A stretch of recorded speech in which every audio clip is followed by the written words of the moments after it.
1. Caleb Cole caught the orientation packet an inch before it hit the floor and shoved it back against my chest before the pages could scatter beneath 30 pairs of polished shoes. Wrong room, he asked. Around us, the hallway kept moving. Flight bags, pressed uniforms, clipped conversations full of acronyms I'd spent the last 2 years teaching myself not to fear, but he stayed planted in front of the door marked Flight Theory 101, one hand still braced against the packet I'd almost dropped. No. His eyes flicked to my temporary ID, then to the classroom behind him.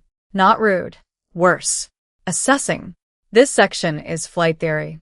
That explains the sign. Somebody behind him laughed. Caleb didn't. He let go of the packet and stepped aside, but not before giving me one more quick look, the kind that made me wonder which part of me had failed inspection first. I walked past him before my face could get warm. You might want to work on that expression. Which one? The one where you decide someone's lost before they've spoken. A beat. I hadn't decided yet. That answer irritated me enough to erase the embarrassment. Good. Anger was cheaper than panic. I took the nearest open seat and set my new ID beside my notebook. Lena Hayes. Aviation program. The plastic still had a sharp edge where it had been cut. 2 years ago, the most official thing with my name on it had been a D- test folded into my jacket pocket. Today my name was printed beneath a school crest and a tiny aircraft emblem. I let myself look at it for exactly 3 seconds. Then the conversations around me started landing. My dad says the first systems block is mostly review, if you already know the 172. Connor Reed said it casually, like every family discussed aircraft systems over dinner. Across the aisle, Maya Chen was comparing the course syllabus to something on her tablet. They're using the same calculus sequence as my summer program, she said. The vector section shouldn't be bad. I stared at the word vector in my notebook, as if we had never met. Luis Ortega dropped into the seat beside me with a backpack that looked older than both of us. He read the syllabus, exhaled through his nose, and said, "Cool. I was worried I'd have free time." I glanced at him. That sounds dangerous. Exactly. That helped. A little. Then Connor asked Caleb something about navigation charts, and Caleb answered without looking anything up. Maya corrected one tiny detail. Caleb nodded once, checked the page, and said, "You're right." No defensiveness. No performance. Just correction accepted, and filed away. I hated that too. It would have been easier if he were only arrogant. The room filled. Nobody looked nervous enough. Or maybe they were simply better at hiding it. Their notebooks already had tabs. Their flight bags had brand names. One guy behind me was arguing about instrument ratings with someone who had apparently logged time with an uncle. I had spent 2 years learning algebra at a diner table between shifts and running until my lungs stopped trying to file complaints. I had earned this seat. The problem was, everyone else looked like they had been preparing for it since childhood. Caleb took the seat 2 rows ahead. He didn't turn around. Good. I opened my notebook and wrote the date at the top with enough pressure to nearly tear the paper.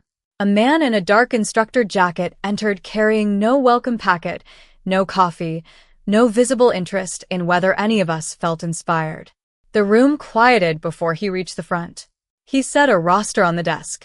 If you're here because you love airplanes, congratulations.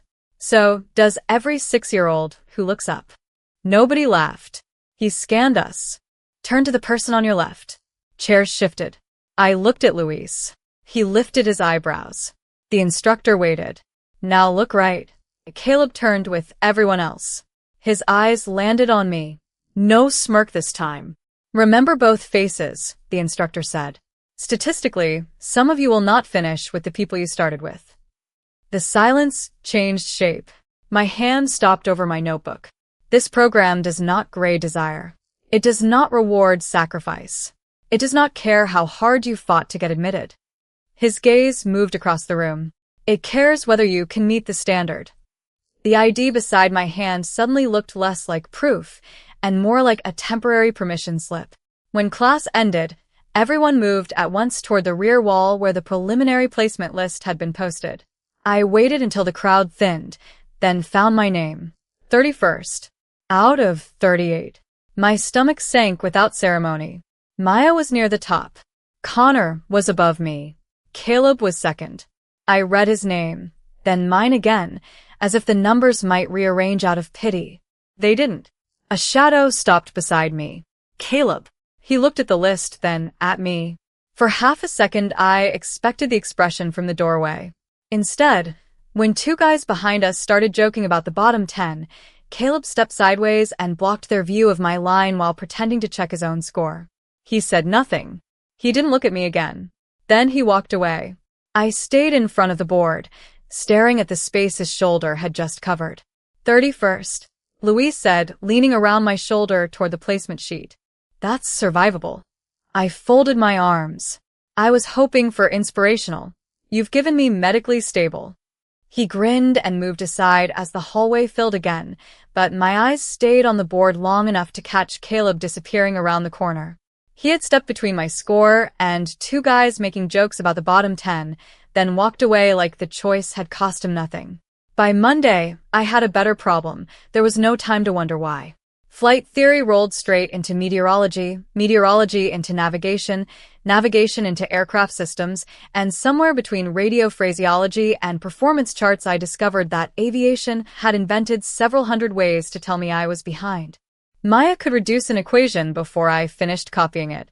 Connor heard a string of radio calls and repeated them back with the casual accuracy of someone ordering lunch. Luis and I spent one afternoon staring at a weight and balance problem until he finally tapped the page and said, "I think this airplane hates poor people."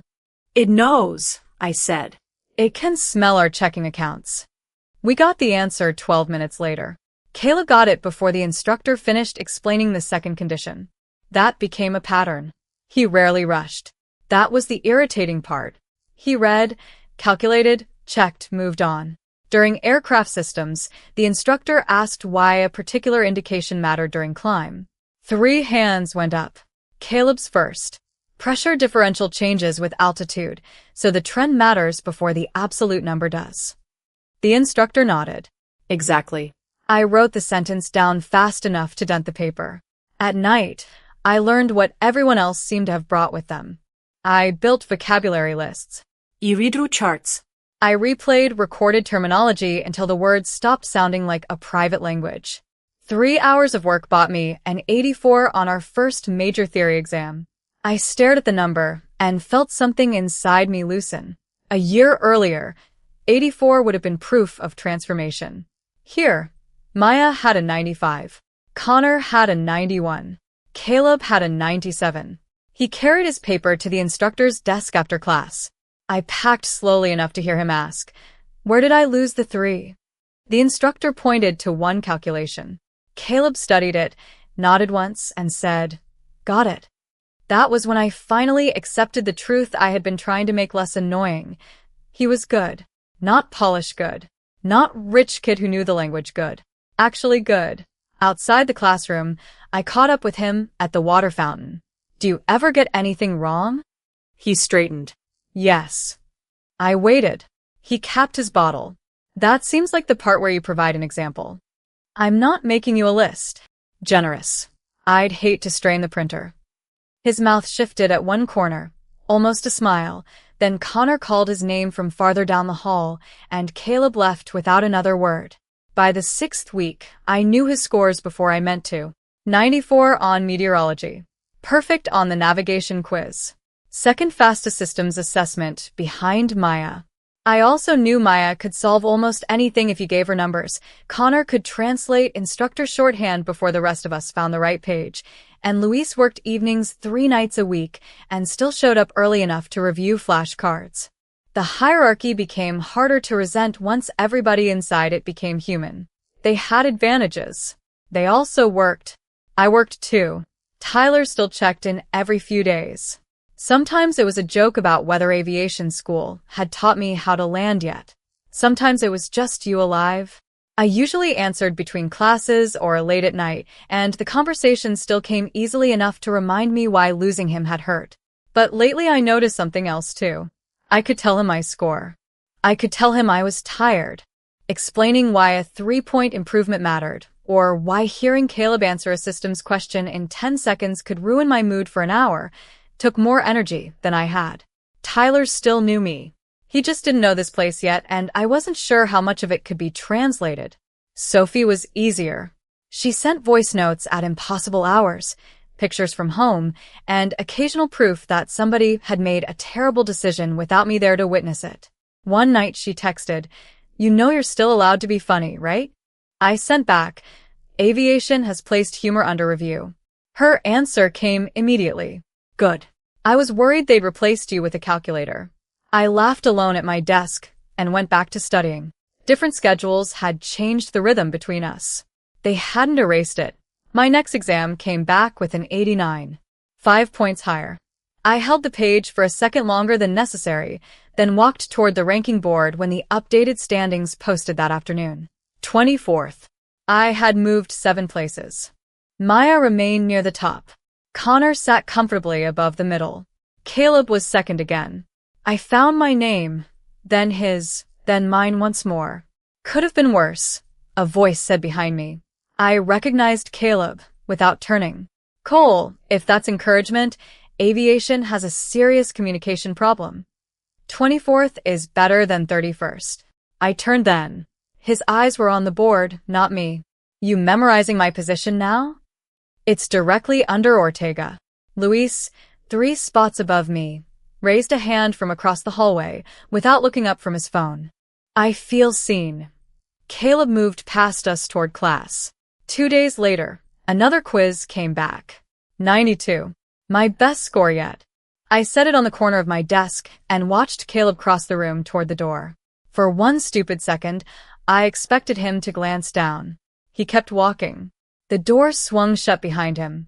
I looked at the 92 again, suddenly annoyed by how badly I had wanted him to notice. The 92 sat on my desk like it had personally offended me by failing to impress Caleb Cole. I shoved it into my binder before I could spend another second wondering why his opinion had gotten inside my head, then opened the evaluation packet the instructor had just dropped in front of us.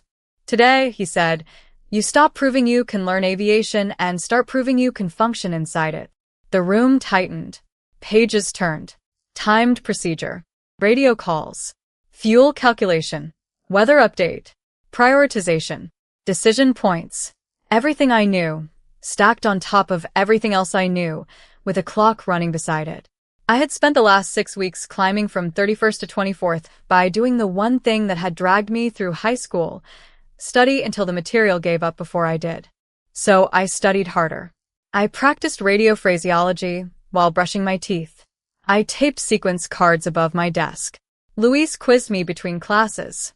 Maya checked 2 calculations I kept overcomplicating and showed me where I was wasting time. By evaluation morning, I could perform every component alone. The problem arrived when they stopped coming alone. Begin. The timer started. I worked through the first sequence cleanly, read the weather, made the calculation, delivered the call. Then the instructor changed a condition. I recalculated. Another prompt arrived before I finished. The radio crackled. I answered too quickly and skipped a step. I caught it 3 seconds later. My stomach dropped. "Fix it." I went back. That pushed the next task late. I rushed the correction, transferred the wrong number, saw that error too, and suddenly the whole evaluation felt like trying to hold water in both hands while someone kept pouring faster. "Hayes," the instructor said sharply. "Prioritize." "I am." The answer came out before I had earned it. I crossed out the figure, rebuilt the sequence, made the next call, and heard my own breathing through the headset. The clock hit 0, while my pencil was still moving. The instructor held out his hand. I gave him the sheet.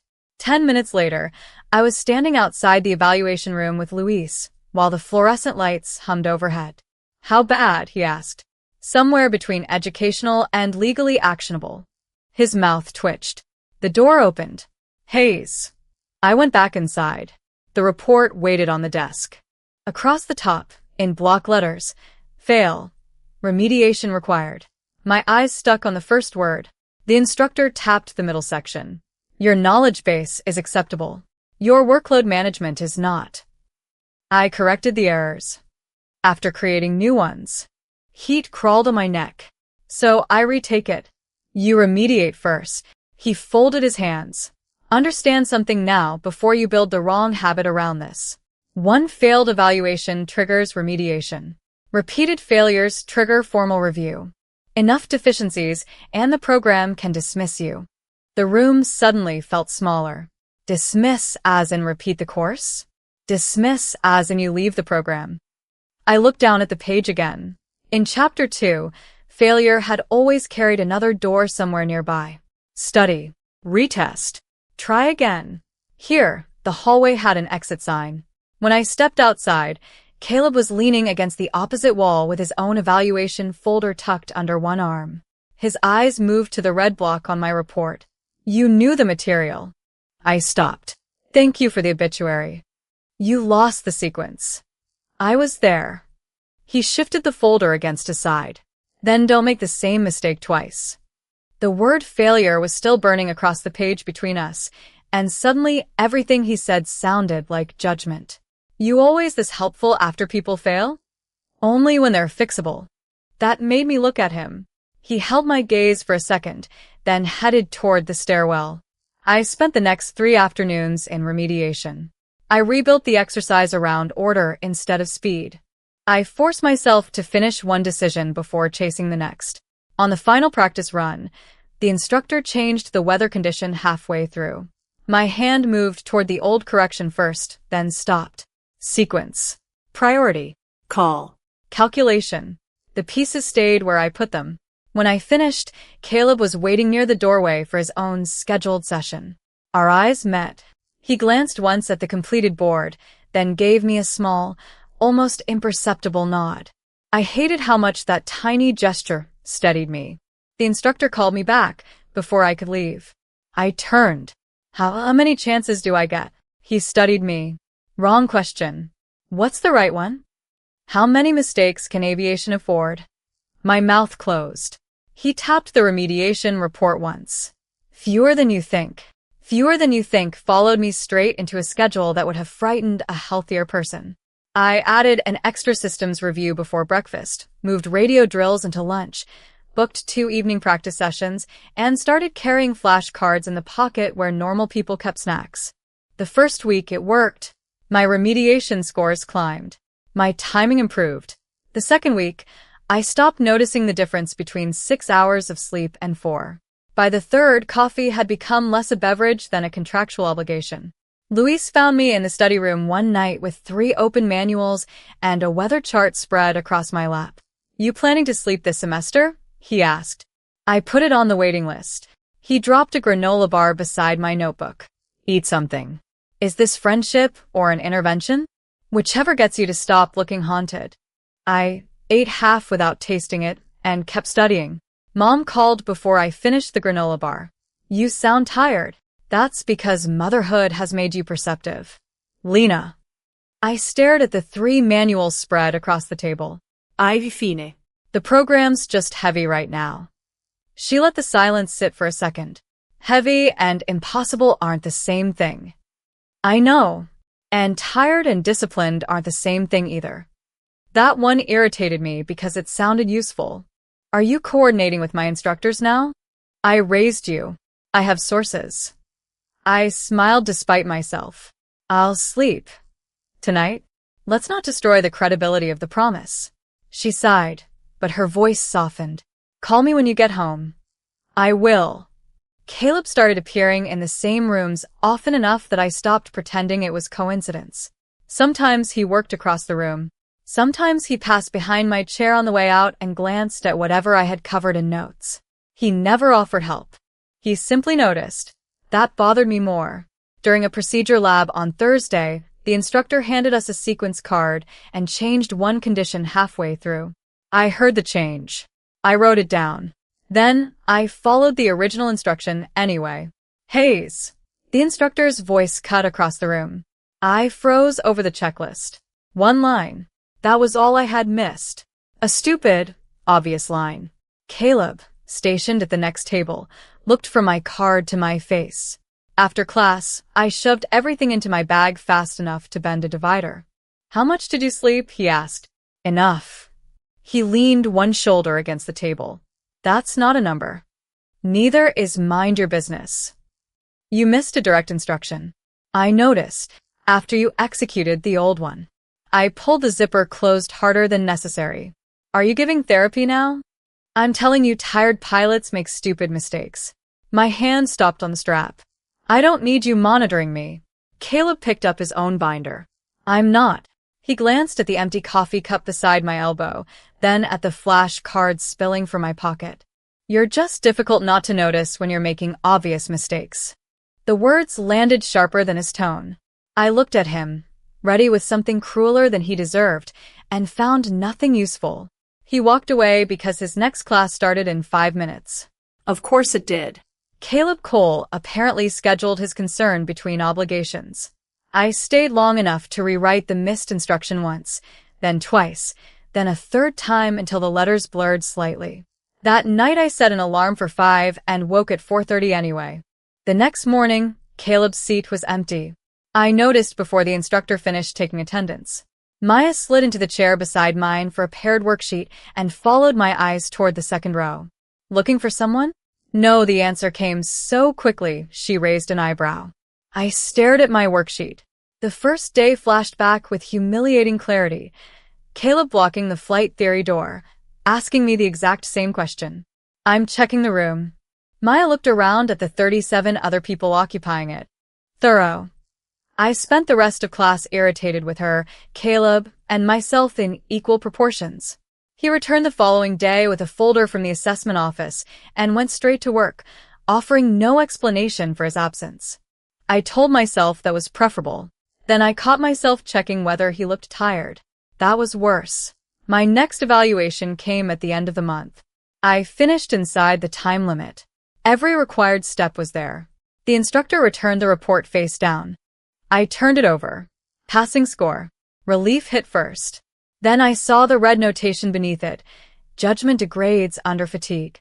Under that, one word in capital letters. Monitor. I read it twice. The number at the top suddenly felt decorative. The instructor tapped the comment with his pen. You know the material, Hayes. I'm documenting whether you can be trusted to use it consistently. My phone buzzed in my bag as I left the room. Tyler, you survived the week? I read the message twice with the evaluation still folded in my hand. A few months earlier, I would have called him before I reached the parking lot. Instead I typed, yeah, just tired. His reply came almost immediately. Get some sleep, Hayes. I smiled because he still knew one version of what I needed. Then I locked the phone without telling him about monitor, the missed instruction, or the sentence about being trusted. The silence I chose afterward bothered me more than his message did. My fingers tightened around the paper. For the first time, my record was measuring something harder than what I knew. It was measuring whether anyone should trust me with it. By the start of second year, I had learned 2 useful things about aviation school. Everybody had an advantage somewhere, and everybody paid for it somehow. Maya could tear through a navigation problem before I had finished drawing the first line, but she reread every answer twice and tightened her jaw whenever an instructor marked even a minor correction. Connor could identify aircraft systems from half a diagram because he had grown up around hangars, yet he stayed after lab whenever the material moved beyond what familiarity could carry. Luis still worked evenings, still arrived with tired eyes and a fresh stack of flashcards, and still managed to make the rest of us laugh when the workload turned ugly. We're building character, he said one morning as we waited for a systems quiz. I had character before this. Apparently it lacked certification. Caleb remained harder to categorize. Instructors knew his name before checking the roster. New cadets asked him questions in the hallway. Connor treated him like the unofficial standard for anything technical, while Maya corrected him with the confidence of someone who knew he would check the math instead of defending his ego. I had spent most of first year assuming that kind of position must feel comfortable. Then Caleb missed a question in an advanced weather briefing. One question. He gave the wrong correction factor, caught it himself less than 10 seconds later, and fixed it before the instructor finished responding. The room moved on. Caleb did not. His pencil stopped. He drew a small line through the calculation, rewrote the number, checked it twice, then kept staring at the page while the rest of us were already 3 steps ahead. After class, I found him standing at the side counter recalculating the same problem. Normal people are allowed to get one wrong. He looked over. I'll remember that if I meet one. The laugh escaped before I could stop it. There he is. Almost human. His mouth shifted, just barely. You seem relieved. Deeply. I was starting to think you were assembled in a lab. That would explain the paperwork. I smiled again, and this time the expression on his face stayed softer for a second longer before Connor called him from the doorway. The moment passed. Over the next few weeks, I started noticing things I had missed when I was busy resenting him. Caleb answered questions, but he also stayed after to verify anything he was unsure about. He took corrections cleanly, then practiced until the mistake disappeared. When instructors praised him, his shoulders barely changed. When they mentioned rankings, something in his posture sharpened. That difference lodged in my head. One afternoon, the course director stopped him after briefing.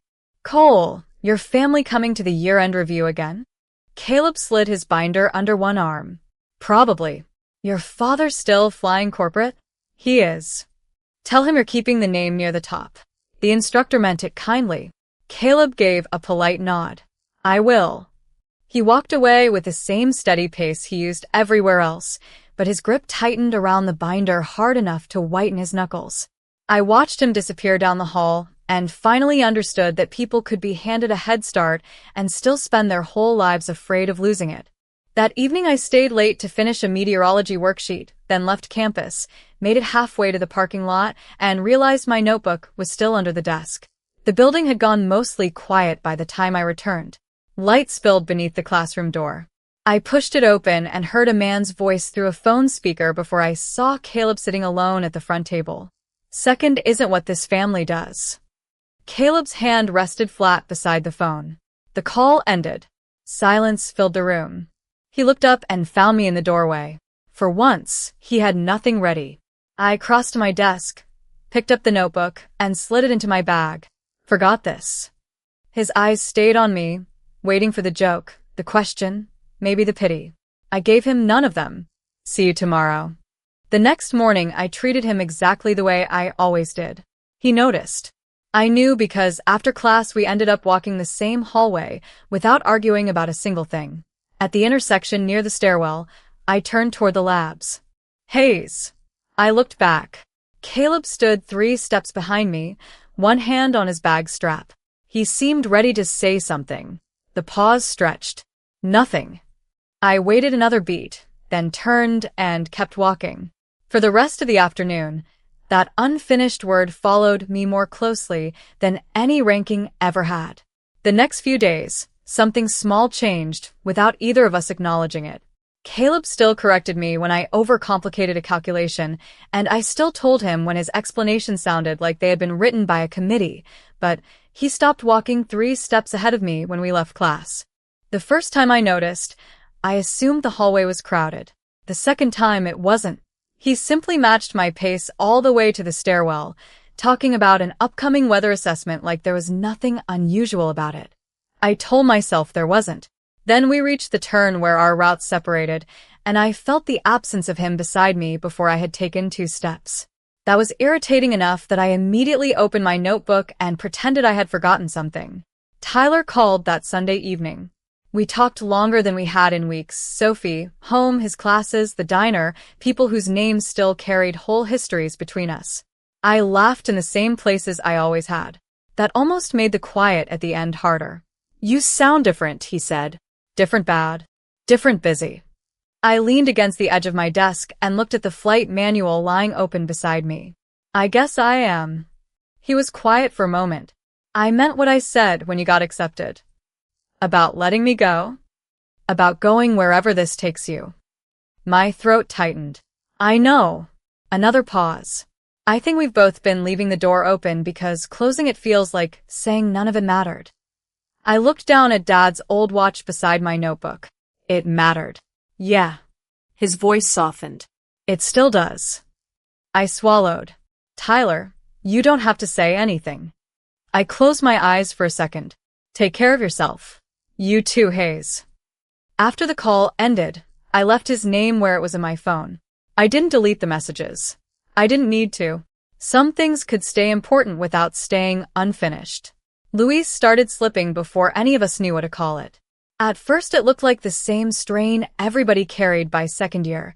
Late assignments finished anyway, tired eyes disguised with coffee, jokes arriving half a second slower than usual. Then his scores stopped recovering. He missed one system's benchmark, passed the remediation, then lost points on a workload exercise he had practiced with me 3 nights in a row. Again, he said, dropping into the chair across from me in the study room. I looked at the clock. You've been here 4 hours. That wasn't a number I asked for. You're stealing Caleb's material now. That's how I know things are serious. Luis smiled, but his fingers were already turning the page back to the first problem. Maya joined us 20 minutes later with a cleaner calculation method. I rewrote Luis's sequence cards. Caleb came through near closing, saw the 4 of us still working, and set his bag down without comment. Start at scenario 3, he told Luis. That's where your timing collapses. Luis looked up. Hello to you too. Hello. Scenario 3. For the next hour, Caleb ran him through the procedure until Luis could complete it inside the limit twice. Then Caleb checked his watch, packed his binder, and left for whatever came next on a schedule that apparently had no unused edges. Nobody thanked him. He never waited for it. The evaluation came Friday. Luis entered just after 8. He came out 40 minutes later carrying a closed folder against his chest. I stood before I could stop myself. His face answered before I asked. Maya's hand went still over her notes. Connor looked away. Caleb remained seated at the far end of the room, pen resting between his fingers. Formal review, Luis said. His voice came out flat. They'll decide this afternoon. I pulled out the chair beside me. Seat. He sat because standing suddenly seemed harder. The review lasted until almost 5. The decision took 1 sentence. Program dismissal. Luis read the email twice, locked his phone, and stared through the study room window at the training field. Well, he said, that's efficient. Maya pressed her lips together. Connor offered to help him appeal. Luis shook his head. The numbers are right. Numbers aren't everything, I said. Caleb looked up from across the table. Here, they're enough. The words hit me wrong. He was our friend. That doesn't change the standard. I didn't say it did. Luis lifted one hand. Could both of you maybe postpone the philosophical war until after I've been professionally rejected? Silence settled over the table. Caleb's jaw tightened once. He gathered his things and left. I watched the door close behind him and felt anger rise because leaving looked too much like indifference. An hour later, Luis asked me to help clear his locker. We found 2 sets of laminated procedure cards under his flight bag. I recognized Caleb's handwriting immediately. Corrections in the margins, timing marks, alternate memory cues. Every weak point Luis had been struggling with organized into something usable. Luis saw me looking. He's been helping me before morning briefing for 3 weeks. I traced one of the notes with my thumb. He never mentioned it. Cole doesn't mention anything unless it comes with a rubric. I wanted to stay angry with him. The cards made that harder, which somehow irritated me even more. The next afternoon, Luis handed me an old black notebook, edges curled from a year of being shoved into flight bags and coat pockets. Take it. Why? Because half your notes are already in there anyway. I opened the cover. Meteorology shortcuts. Radio phraseology. Bad drawings of aircraft systems. One page contained a list titled Things That Will Definitely Kill US, followed by 3 instructor corrections and Maya's handwriting underneath. Dramatic. I laughed, and the laugh hurt. Luis adjusted the strap of his duffel. Don't turn this into some inspirational thing. Wasn't planning to. Good. He looked toward the training building, then back at me. Just stay. I closed the notebook. I'm trying. Try intelligently. You're terrifying when you get tired. Apparently, that's in my permanent record now. His smile came back for a second. Then he left. The next morning, his seat was empty. The instructor entered at 8 sharp, opened the lesson file, and started with aircraft performance as if the room had always contained one less person. Nobody said Luis's name. Training moved. Pages turned. Pens scratched. I kept his notebook beside mine and answered when I was called on. After class, Caleb caught up near the stairwell. He looked at the notebook, then at me. You staying? Unfortunately for you. Good. He kept walking. I stood there with Luis's notebook under my arm, watching Caleb disappear down the stairs. Good? Luis's empty seat changed the way I studied. I stopped aiming to improve and started aiming to become impossible to remove. That distinction should have worried me. Instead, I built a new system around the safest person I knew. Caleb outlined procedures in compact blocks, so I rebuilt mine the same way. He solved navigation problems from fixed reference points, so I trained myself to follow his sequence. He reviewed errors immediately after exercises, so I copied that too. Within 3 weeks, my notebook looked less like mine and more like someone had stolen Caleb Cole's brain and organized it with cheaper pens. My scores barely moved. During a team simulation, I followed my new system perfectly and still arrived late to a changing situation because I spent too long forcing the problem through the sequence I had practiced. Afterward, our instructor, Captain Mercer, dropped my worksheet onto the desk. Why are you trying to think like Cole? I looked up. Because Cole keeps being right. Across the room, Caleb heard his name and glanced over. Mercer pulled out the chair opposite me. Then let Cole be Cole. He tapped my worksheet. I need to know what Hayes can do. Apparently Hayes can produce a respectable imitation. A bad one. Thank you. I was worried this conversation might become encouraging. Mercer ignored that. You keep seeing things before your procedure catches up. He pointed toward the observation notes. Stress changes. Communication breakdown. Task saturation. You identify them, then abandon your own read because somebody else's method looks more professional. I studied the notes. Half the comments felt almost accidental. Cadet hesitating before a radio call. Teammate repeating a number too many times. Someone answering too quickly because they had stopped processing the question. Things I had spent years noticing in rooms where noticing people was simply how you survived awkward conversations. Mercer stood. Procedure gives you structure. Judgment tells you what matters inside it. For the next month, I stopped trying to erase the parts of myself that aviation school had never taught me. During group exercises, I listened to voices as carefully as instructions. I watched hands, breathing, rhythm, the tiny changes people made before they admitted they were overloaded. My technical work still needed effort. Maya could still bury me in mathematics. Caleb still saw solutions faster. But I began catching problems that never appeared on the worksheet. Then, during a 4-person workload exercise, Connor was handling communications while Caleb managed the sequence. I watched Connor answer one call, then another. Usually, he filled dead air with some ridiculous comment the second pressure eased. This time, he went silent. His shoulders rose. His thumb rubbed the same edge of the checklist twice. Stop, I said. Caleb turned. What? He's going to freeze. Connor shot me an irritated look. Aviation. Caleb's eyes moved between us. Based on what? 3 seconds later, the next radio prompt came through. Connor opened his mouth. Nothing came out. His eyes locked on the panel. Caleb immediately redistributed the task, and I took the call while Connor reset.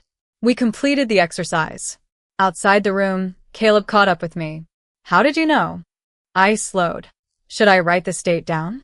Why? Caleb Cole just asked me a question. I'm reconsidering. Too late. Historic event. His expression flattened into patience. Hayes. I let him suffer another second. Connor stopped joking. That's it. His shoulders changed. He started rubbing the checklist. His answers got shorter. But the joke was the giveaway. Caleb considered that. You got all that while tracking the exercise? People tell you things before they tell you things. For once, Caleb had nothing to add. He simply stood there processing an answer I had given him. A few days later, we ran another team exercise. Caleb led. Maya handled calculations. I monitored workload and communications. Midway through, one cadet began answering faster as the task stacked up. Caleb started issuing the next instruction, then stopped.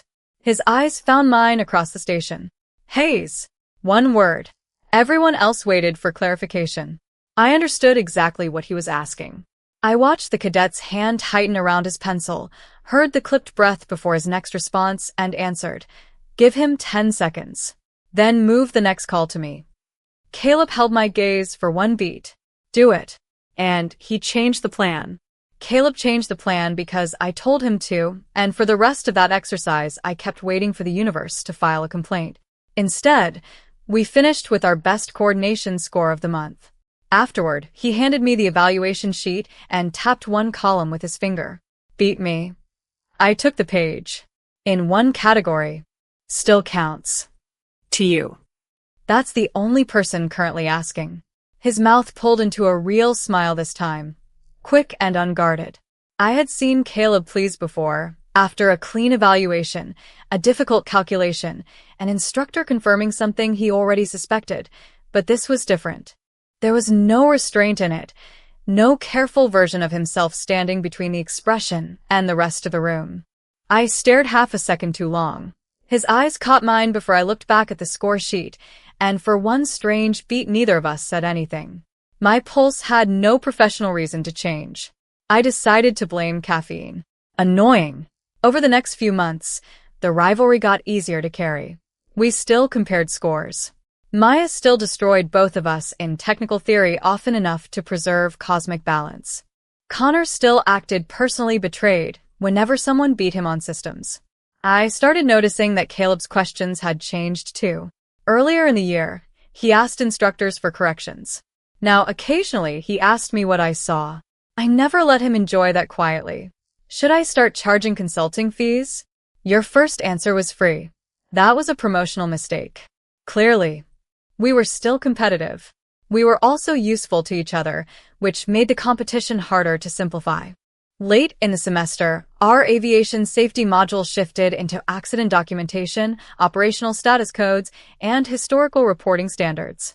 Captain Mercer projected a set of archived military-style records onto the screen to explain how status notation could distinguish between aircraft assignment, mission readiness, and operational disposition. One abbreviation caught my attention hard enough that my pencil stopped. I knew it.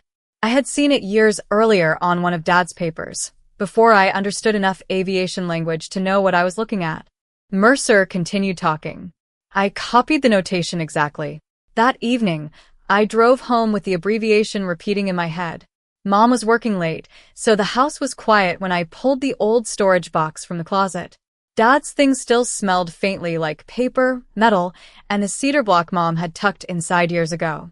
I found the folder beneath his wings and an old photograph. 2 records. Same date. One listed his aircraft status under a notation I now understood as unavailable for assigned operation. The other referenced mission participation that same day. I read both again. Then I checked the date. Same day. Same aircraft identifier. Different implications. My phone was already in my hand before I realized I had opened Mom's contact. I stared at her name. What exactly was I supposed to ask? Why did 2 documents from 20 years ago disagree? Why had nobody noticed? Why was I only seeing it now because some safety module had finally taught me the language? I locked the phone and set it down. The next morning, I carried the question into class with me. Caleb noticed before the first briefing ended. We were reviewing a human factors case when he leaned slightly toward me. "You're somewhere else." I kept my eyes on the worksheet. "I'm standing right here." That's not what I said. I turned my pencil once between my fingers. For a second I considered telling him. Then I pictured the 2 records on my kitchen table and felt how little I actually knew. Family stuff. Caleb watched me long enough to confirm I meant the boundary. Then he nodded once and went back to the case. He never asked what kind. He never tried to solve it. That restraint stayed with me longer than I expected. That night, I put the documents side by side again. Date. Aircraft identifier. Status notation. Mission reference. I checked each line 3 times, then a 4th. Both pages still said what they said. Together, they still made no sense. "Dad," I whispered, staring at his name. "What happened?" I slid both records back into the folder without resolving a single thing. The questions were still there. I just didn't have enough truth yet to force them into an answer. My phone vibrated against the table. For one irrational second, my chest tightened. Then the screen lit with an aviation program notification. Pair assignments posted. I opened it. The list loaded. Maya Chin/Connor Reed. 2 rows below. Lena Hayes/Caleb Cole. I closed my eyes. Of course. The next morning, half the cohort was already gathered around the assignment board when I arrived. I found my line and said, "Absolutely not." Across the room, Caleb folded his arms after finding the same pairing. Agreed. Maya looked between us with the tired patience of someone already regretting being nearby. "You two are going to be unbearable." She was right by lunchtime. The first week of year 3 turned our comfortable rivalry into a logistical problem. Caleb wanted every sequence clean before execution. I wanted enough structure to move fast when people stopped behaving like diagrams. Most of the time, that difference worked. He anticipated technical consequences before I saw them. I caught workload shifts and communication failures before they became visible on the board. Our scores improved. So did our arguments. Somewhere inside all that arguing, we also started wasting time together. Not much. 10 minutes after a late simulation while everyone else packed up. A walk across the parking lot that could have ended at the building doors but somehow didn't. Once, we sat on the low concrete wall outside operations while Caleb finished a bottle of water and I complained about an instructor who used the phrase self-explanatory as a substitute for teaching. He laughed, then told me Connor had once spent 20 minutes searching for a checklist that was already in his hand. I laughed hard enough that a group crossing the lot looked over. Caleb watched me instead of them. The moment lasted only a second, but something in his expression made me look away first. "What?" I asked. "Nothing." "You're terrible at nothing." "So are you." We went back inside before either of us had to explain what that meant. "You're 3 seconds early." You're emotionally attached to those 3 seconds. They're in the procedure. Send them a card. Captain Mercer heard that one and assigned us another hour together. By the second major simulation, Caleb and I had learned enough about each other to operate without explaining every choice. That was exactly why the rupture hit as hard as it did. The scenario began cleanly. I monitored communications and crew workload while Caleb managed the procedural sequence. Halfway through, Mercer introduced a systems abnormality and shifted the weather condition. Caleb moved immediately to the published response. I watched Connor, assigned as our support station, stumble over a call and miss a handoff. "We need to redistribute." Caleb kept his eyes on the checklist. "After this step." "He's saturated now." We finished the sequence first. Connor repeated the wrong call sign. I heard the strain in his voice spike. "Caleb." 2 more items. The next prompt came in. Connor reached for the wrong task. I moved before the discussion finished. "I'm taking his communications." Caleb looked up sharply. "Hold position."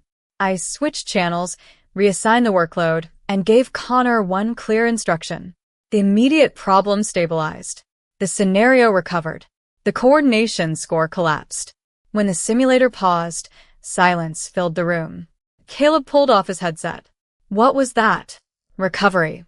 You changed task allocation without confirmation. Because the workload changed. You don't get to freelance because your instincts feel good." Heat flashed through me. "And you don't get to freeze the world until it matches your checklist." "I didn't freeze. You stopped listening." His voice dropped, which somehow made it worse. "Because what you did would have been unsafe outside a simulator." The sentence landed exactly where I kept the oldest fear. I stared at him. For months, he had been the one person in the room who increasingly trusted what I saw. Now he was telling me that same judgment could make me dangerous.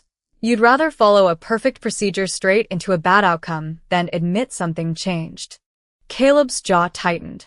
"That isn't what happened." "That's exactly what happened. You broke coordination. You ignored information. You made a unilateral change because you weren't moving." Mercer's voice cut through both of us. "Enough." We stepped back from the console. My hands were shaking, so I flattened them against the edge of the desk. Mercer pulled up the replay. Hayes, you identified overload correctly. I looked at Caleb. Cole, you delayed adaptation too long. Caleb's expression stayed rigid. Then Mercer rewound 4 seconds. Hayes, you also altered task structure without confirming the new chain. He looked at me. Cole's right. The words hit harder than I expected. Mercer turned. And so is Hayes. Caleb finally looked away from the screen. Mercer pointed between the two timelines. One of you protected structure past the point it stayed useful. The other protected adaptation past the point it stayed coordinated.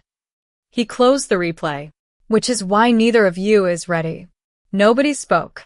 Outside the simulator room, Caleb gathered his binder. Usually one of us would have found something sharp to say by then. I had nothing that wouldn't make the damage worse. He walked past me toward the stairwell. His shoulder cleared mine by inches. I kept facing forward. For the first time since we met, the silence between us felt heavier than any argument. The silence lasted 4 days. Caleb and I spoke when the work required it, and only then. Checklist complete. Copy. Your calculation. Confirmed. Every sentence fit inside the exercise and died there. The strange part was how much space that left behind. I had gotten used to his questions. Used to the quick glance across a station that meant, what do you see? Used to arguing about timing, priorities, whether a 3-second delay counted as a moral failure. Now he ran human factor scenarios by the book and kept his eyes on the board. I kept my observations to myself unless the procedure demanded them. Our scores held. They also flattened. Captain Mercer noticed before either of us admitted anything had changed. After the second simulation that week, he shut down the console and said, both of you, review room. 6 o'clock. Caleb checked his watch. I have systems prep at 6:30. Then review efficiently. At 6, Mercer loaded the recording from our failed simulation and left us with one instruction. Find every point where the outcome changed because of your judgment. Mark your own errors first. The door closed behind him. Caleb took the chair nearest the controls. I sat beside him with enough space between us to qualify as neutral territory. He started the replay. For the first 10 minutes, we talked like examiners reviewing strangers. Communication delay here. Agreed. Task saturation increases at 1420. Mark it. Then the moment arrived when I had warned him Connor was overloaded. Caleb paused the recording. There. I looked at the screen. My voice from the speakers. He's saturated now. Caleb's recorded response came 2 seconds later, after this step. He rewound and played it again. You saw it before I did. I waited for the qualifier. None came. Yeah. He moved the video forward 4 seconds. My recorded voice cut across the channel as I reassigned communications without confirmation. Caleb froze the frame. And there. I knew exactly what came next. You were right, he said. He looked at me. Then you made yourself wrong. The old version of this conversation was sitting within reach. I could tell him he had forced the decision. He could tell me I had broken coordination. We had already done that. I watched my own hand move across the recorded console. Yeah. Caleb leaned back slightly. The room went quiet again, but the silence felt different now. Less defensive. More precise. I reached for the controls and rewound 20 seconds. Here. On screen, Caleb was processing the abnormality while Connor's workload started climbing. You weren't ignoring me. He looked at me. No. You were overloaded too. He watched the replay. Yeah. You were trying to solve the technical problem before changing the team structure. Correct. Which made you late. His jaw shifted once. Yes. The word landed cleanly. No defense attached. I marked the timestamp. We kept going. Frame by frame. The argument lost its heat and gained shape. My instinct had been right. My execution had been unsafe. Caleb's structure had been necessary. His delay had made the structure less useful. Both truths fit on the same page once neither of us was trying to use them as weapons. By the time Mercer returned, we had filled the review sheet with our own corrections. He read it standing up. Better. I waited for more. He closed the folder. That's all you get. Of course it was. Caleb gathered his binder. I pekt mine. We walked out together, then separated at the hallway intersection without our old rhythm returning automatically. I took 3 steps toward the stairs. Hayes. I turned. Caleb stood under the fluorescent light with one hand on his bag strap. For a second, he looked almost as uncertain as he had the night I overheard his family call. Next time, he said, say it sooner. I held his gaze. Next time, listen sooner. He nodded once. That was it. No apology big enough to erase the failure. No joke to pretend it had never mattered. I started down the stairs. Behind me, I heard Caleb turn toward the opposite hall. The distance between us still existed. It just no longer felt permanent. What I didn't admit was how relieved I felt to hear his voice used on me normally again. 4 days without the arguments should have been peaceful. Instead, every room had felt slightly misaligned, like a familiar instrument reading just far enough off to keep drawing my eye. I had missed the questions, the corrections, even the irritating pauses before he decided whether something I said deserved an answer. Missing someone because they were useful was easy to explain. Missing the exact way they occupied the space beside you was harder. I shut that thought down before it could become a problem, and went home to study. It followed me anyway.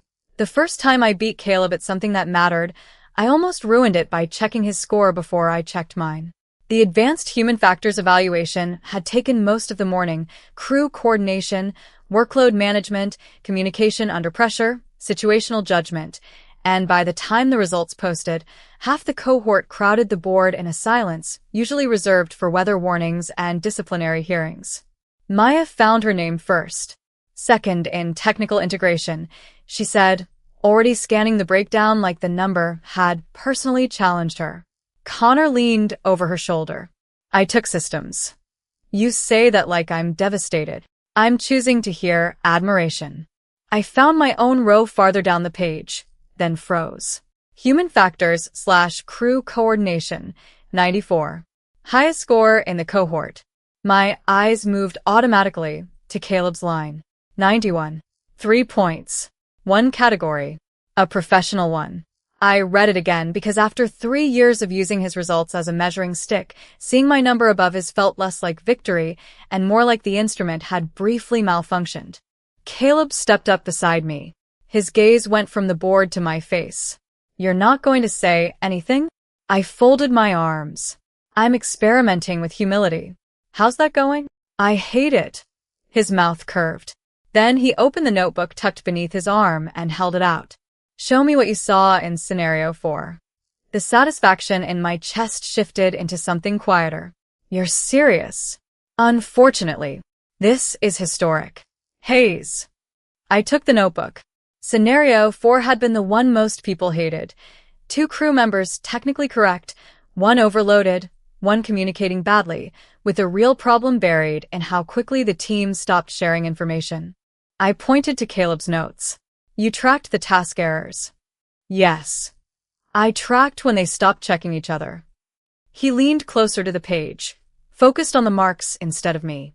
Here, earlier, the junior cadet asks for confirmation twice in 30 seconds, then stops asking altogether. Because he gives up? Because he decides asking makes him look weak. After that, he starts guessing. Caleb looked back toward the evaluation screen. I read that as confidence. That's why your score is tragically 3 points below mine. He ignored the comment and wrote something in the margin. What else? That question landed harder than the ranking. He had asked for my perspective before. This was different. He was studying it. Over the next few weeks, that became normal enough to stop feeling like an event. Caleb brought me human factor scenarios when he wanted another read. I brought him navigation problems when my calculations started multiplying into unnecessary suffering. He never took the pencil from my hand. He asked where I had lost the thread, waited, then pointed to the assumption that had set me sideways. I stopped interpreting that as proof he was smarter and started treating it like what it was: useful information from someone whose technical instincts were sharper than mine. In return, when he overlooked a crew dynamic, I made him explain what he had seen before telling him what he had missed. Maya once walked past our table, looked at the two open notebooks, and said, "This is disturbing." "Growth often is," I told her. "I meant the fact that neither of you is arguing." Caleb glanced up. "Give it time." The habit followed us into late evenings during final preparation. One night, the study room emptied around us while rain tapped against the windows. I finished reviewing a systems chart, looked over, and found Caleb asleep with one forearm under his head, cheek nearly touching an open aerodynamics notebook. I watched him for a second. 3 years of immaculate posture, controlled answers, impossible standards, and apparently the man could still lose a fight with a textbook. Something warm and inconvenient moved through me. I picked up my pen and tapped the edge of his notebook. "Cole." He opened one eye. "What?" "You're drooling on aerodynamics." He pushed himself upright. I wasn't. History will decide. He looked at the perfectly dry page, then at me and laughed. A real one. Tired, quiet, completely unguarded. I held his gaze one beat too long before lowering mine to my notes. "You missed question 12, I said. "Changing the subject?" "Protecting aviation." "Noble." He pulled my worksheet toward him, still smiling. I turned back to the systems chart, suddenly very interested in a diagram I already understood. The final advancement evaluation began, with one rule written across the briefing screen: meet the standard or hold. Nobody needed Mercer to explain what hold meant. We had spent 3 years watching names disappear from boards, lockers empty, seats stay empty. This time, the people who passed moved into the next phase. The rest waited, remediated, or left. I sat beside Caleb at the operations table while Maya took the technical station and Connor handled system support. 3 years ago, I would have checked Caleb's posture, his notes, his breathing, anything that told me whether I was keeping up. Now I checked my own sequence. "Ready?" Mercer asked. "Ready," 4 voices answered. The scenario started fast and stayed ugly. Weather shifted. Workload climbed. A systems advisory forced Maya to recalculate. Connor fed Caleb a revised figure, and Caleb absorbed it into the next decision. Then I saw the problem. One updated restriction had appeared on the secondary display, small enough to miss, while 3 other tasks competed for attention. Caleb reached toward the next procedure. "Restriction changed," I said. He stopped, found it, and adjusted immediately. "Copy." That was all. No hesitation. No escorequeping. 20 minutes later, I needed the same thing from him. I was coordinating a workload transfer when 2 information streams overlapped and one number dropped out of my mental picture. "Cole, confirm revised limit. 47, effective now." I used it, completed the handoff, and kept moving. Nobody rescued anybody. We passed information because that was the job. The scenario ended with my pulse hammering and every sheet on the table covered in corrections. Mercer collected the evaluations without expression. Results at 1600. 4 hours felt longer than 3 years. Maya spent them recalculating something she had already submitted. Connor paced. Caleb reviewed a systems note until I finally said, "If you stare at that page hard enough, it may confess." He closed the folder. "You're tense." I'm rachant. "You're folding the same corner of your paper." I looked down. He was right. I flattened it. "I liked you better when you missed human factors." "You didn't." "Fair." At 4, the results board loaded. The crowd pressed forward automatically.